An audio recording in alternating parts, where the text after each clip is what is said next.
So we're recording now. As Bob said, my name's Tino Rossi. I am the coalition director for the No on Proposition 15 campaign. I had the distinct pleasure of working with those who are working to oppose the single largest property tax increase in California history. And make no mistake, folks, Proposition 15 is the largest property tax increase in California history and will make everything we use and buy more expensive.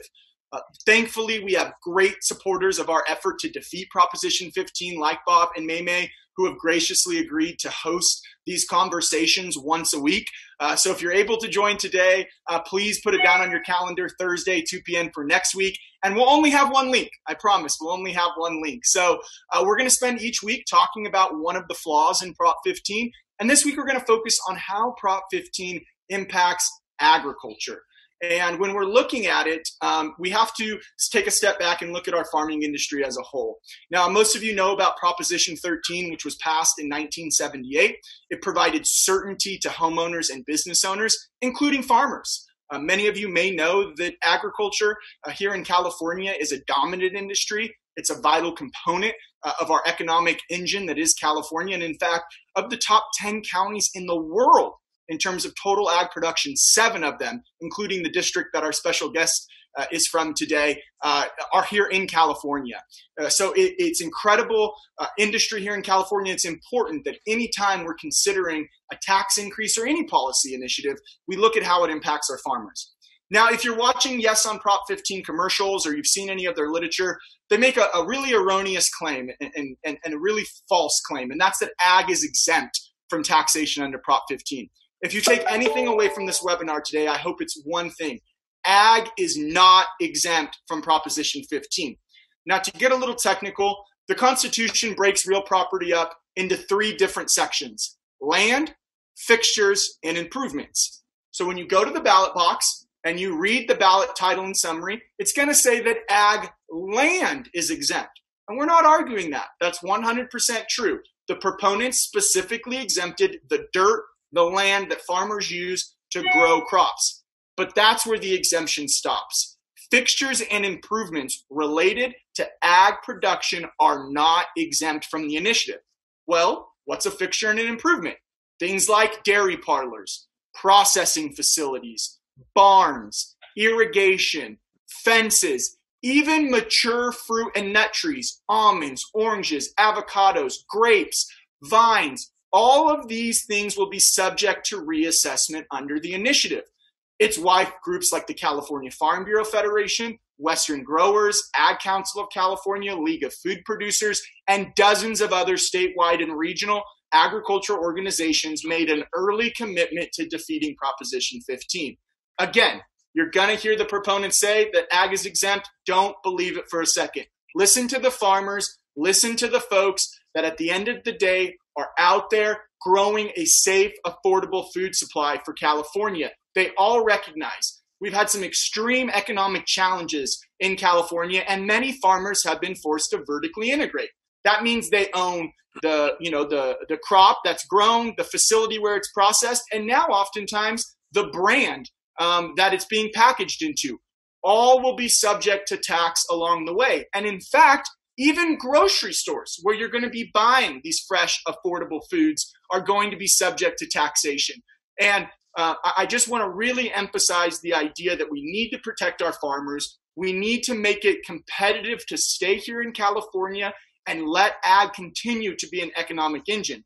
And what Vince is going to explain once Mr. Huff introduces him is why it's important to consider price increases for farmers and how increases in their cost of doing business ultimately end up on us, the producer or the consumer. So in conclusion, before I pass it off to Mr. Huff, I want to restate, ag is not exempt from Proposition 15. Fixtures and improvements will be taxed at fair market value, and it's going to lead to higher prices for us. So that's the tee up on ag, Mr. Huff. I'll pass it back to you, and Vince is going to explain a little bit more about what that means for us. Awesome. Thank you, Tino. Let me just say something for our Chinese that are on this call. in the Chinese culture, farmers are kind of looked down upon. Now, I learned this because I'm a third-generation family farmer in California. My grandfather homesteaded in one of the most productive counties in the nation that Tino was talking about. And I grew up on a farm, but you got to understand in the United States, farmers are revered because they wring a lot out of a little bit of ground. And anymore, to be a good farmer, you're running a huge corporation, typically, because most of the family farms now are corporations with college-educated people running them. They're looking at water efficiencies, and everything takes a lot of skill and education. So having said that, our next speaker is Assemblymember Vince Fong, who represents the 34th Assembly District, which includes Bakersfield, and that is a very productive ag area. The southern part of the San Joaquin Valley, Sierra Nevada mountains, and the Southern Sierra and neighboring communities. Assemblymember Fong began his public career working for a very powerful member of Congress, Bill Thomas, who was chair of the House Ways and Means Committee. And Vince worked, as I understand it, on international trade policy. Vince, we wish you were there now. We could use some help in that. But he then went to work for Congressman Kevin McCarthy as his district director. And you may recall Kevin McCarthy was the minority leader in the state assembly when I first joined there in 2004. Then a couple years later, he got elected to Congress, where he's been in leadership pretty much ever since. But Vince is an outstanding member of our state assembly, first elected in 2016. In addition to being a very important voice for agriculture, he's vice chair of transportation, sits on numerous other committees. Vince, thanks for taking time out of your schedule. Sorry for the little delay, but welcome. We appreciate your comments. Thanks for having me, Senator. Thank you, Mei Mei, for the invitation. And thank you, Tino, as well. When it comes to the future of the California economy, when it comes to our ability to recover from this recession that we're in, the outcome of Proposition 15 is critical. And are we going to burden our small businesses? Are we going to burden our farmers with crushing property tax increases and undo the only taxpayer protection in the state constitution? And we can't allow that to happen. So we have to defeat this proposition. We have to vote no on Proposition 15.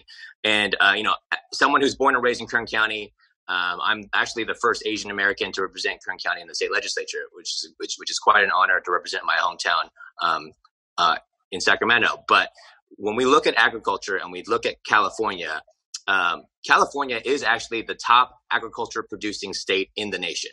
People will obviously like to think of agriculture in the Midwest, but California is actually the top ag producing state. And Kern County, which is the county I represent, the total production of agriculture is $7.6 billion. I mean, that is the value of the industry just in Kern County. That is not just, if you add in the other counties, it's significantly higher. So when we think about Proposition 15, it's no secret, and I'm not the first to say this, but it's expensive to live and work in California. And if we don't defeat Proposition 15, it's going to be even more expensive. The affordability crisis in our state will get worse. And just as a fact, I don't know if anyone looked at this, but 27% of the unemployment filings in the country is from California. And so our economy is struggling right now. 230,000 Californians applied for unemployment just last week. And so if we're going to recover as an economy, we're going to have to make sure all our industries are growing. And we cannot be burdening our small businesses and our farmers with additional property taxes. And as Tino mentioned, this proposition will increase taxes on every aspect of the agricultural production process. So while it may exempt the land, the barns, the crops, the solar panels, the trees, the vines, all those aspects of the agricultural production process, they're now subject to a tax increase. And why does this matter to the average everyday Californian? Well, it's going to make everything more expensive. So if you're a working family and you're going to the grocery store, right, those costs now are going to be passed on. So all the fruits and vegetables that are going to be at the grocery store are going to be more expensive. The restaurants, the industry right now, and the restaurant industry is struggling.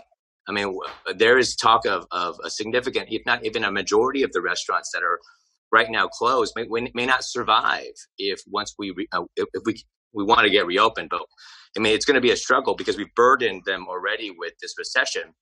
Imagine a restaurant now who's trying to go and buy food from the farmers or from the producers or from whatever distributors they have, and now everything is even more expensive. So everything that we buy at the restaurants will be more expensive because restaurant owners will then have to, unfortunately, pass on those costs. No one wants to pass on those costs. I mean, no restaurant owner, no grocery store wants to make things more expensive. But if the costs go up, it's either they go out of business or they try to make ends meet, and that's why this proposition is so terrible. And so for working families who are on unemployment or who just are trying to make ends meet, their food's going to be more expensive. The restaurant owners are going to be struggling. The restaurant owners are going to be buying more expensive food. This is something that we have to stop. This is like priority number one. If we really want the economy to grow, if we want the economy to be revitalized, this is something that we have to be engaged in, and we need the Asian American community involved as well, because you are a critical part of California, and we can lead the charge in defeating this proposition. So let me stop there, and I'll answer any questions that folks have. But I thank you for the organization. Thank you, Mei Mei and Senator Huff, for your leadership. This is critical. Yeah, thank you, Vince. Appreciate your comments there. We typically don't get a lot of questions from the audience, but if anybody does want to raise a question of Assemblymember Fong, raise your hand on the side there, or flag us. We'll try to see you. I think raising your hand virtually is probably the best way to do it, and we'll call upon you. And I don't know. I just will mention this, that Tina probably didn't mention this, but this is a $12 billion annual tax increase. Every year, $12 billion will be taken out of the California economy. So, I mean, when we talk about how large this tax increase is, and why it is the largest property tax increase in our state history, that's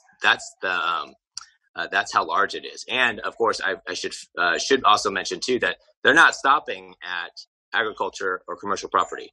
I mean, the proponents of Proposition 15, their goal is to undo Proposition 13 for everything. So the taxpayer protections will be not only eliminated for commercial property, for agriculture property, but they'll come after homeowners next. And so the protections that we have as homeowners, the home that I live in right now, in Bakersfield, all of that those protections will be gone, and just imagine how detrimental that will be to the California economy at that time too. One aspect of this tax increase that's a little bit disingenuous is we just came through a really tough drought, and for those farmers in the Central Valley that couldn't get their regular allotment of water, many of them drilled deeper wells because if they can't get water from the state or the federal water projects, they have an aquifer under them. Well, they pulled out so much water, the land is starting to subside, but they still have expensive wells they got to pay off. Well, they have also, in reaction to the drought over the years, they have put more trees in, and they take less water than, say, cotton or alfalfa. In the process of putting in trees, now they have, as we were explained by Tino, something that's taxable under this property tax thing, whereas previously they wouldn't have been. So we just keep piling on to our family farmers, and pretty soon we're going to drive them out of the state as well. But, the land can't go anywhere, but it can certainly produce things so expensive that we can't enjoy the fruit of our labor, so to speak. That is all very good information, Bob. I do have a question.